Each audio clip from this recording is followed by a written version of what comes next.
Vietnam le ha demostrado definitivamente al mundo y a todos los revolucionarios y a todos los pueblos que se enfrentan al imperialismo, cómo ni siquiera con la técnica más moderna, con los ejércitos más numerosos y más poderosos, ni siquiera con una coalición de ejércitos bien armados como el que ha organizado Estados Unidos en Vietnam, es posible aplastar el movimiento revolucionario guerrillero apoyado en el pueblo. Yo creo que nadie dude hoy día de que el ejército de Estados Unidos ha fracasado en su guerra contra el pueblo heroico de Vietnam. Y creemos que ese es uno de los más grandes servicios que el pueblo de Vietnam le ha prestado al mundo.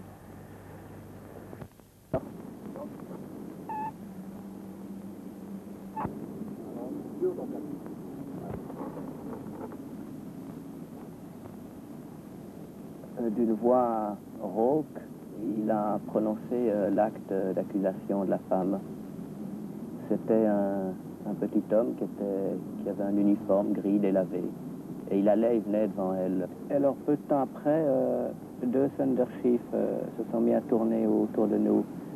Et on les entendait qui grondaient parce qu'ils volaient en rase-motte. Et on entendait l'explosion de leur bombe qui tombait. Et lorsqu'il s'est redressé, dans sa main, il y avait un couteau avec un manche un peu dans le genre de ceux qu'emploient les paysans pour ouvrir les noix de coco.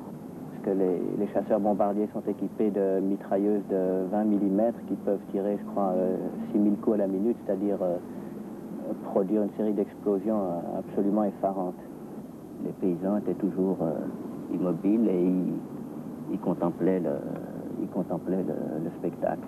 Il y a une fusée F-105 qui a passé avec un miaulement vraiment à 1 mètre au-dessus de nos têtes. Et tout ça avec quelque chose de très étrange.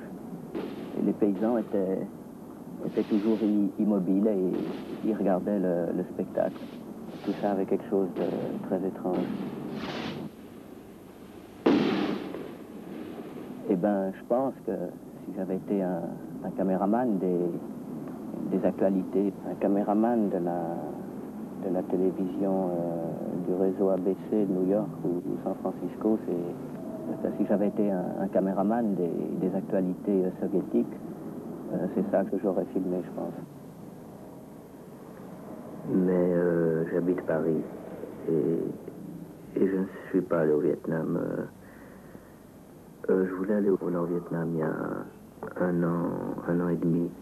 Je me souviens, j'avais écrit à la délégation nord-vietnamienne ici et je leur avais demandé l'autorisation de venir filmer chez eux. Puis à Hanoï, à La Lapre, au bout de 7 ou 8 mois, enfin j'ai appris qu'ils avaient refusé parce que j'étais pas, enfin pour eux, j'étais pas, je pense, un garçon sur lequel, enfin disons aux bases, disons à l'idéologie un peu vague sur laquelle ils ne pouvaient pas compter. Enfin je pense qu'ils avaient sûrement c'était une très bonne raison, ils n'avaient pas tort. C'était une époque où je voulais aller enfin comme c'est difficile de faire du cinéma en France, enfin c'est une époque où je voulais aller, je me disais il faut aller à Cuba, en Algérie ou à la rigueur en Yougoslavie. Et puis ce refus de Hanoï, enfin m'a montré, enfin qui vraiment, puisque je suis parisien, enfin il n'y a pas de raison de ne pas faire de cinéma à Paris. Alors j'ai pris la décision, enfin dans chaque film, de parler du Vietnam à tort et à travers, si on veut, mais disons à travers plutôt.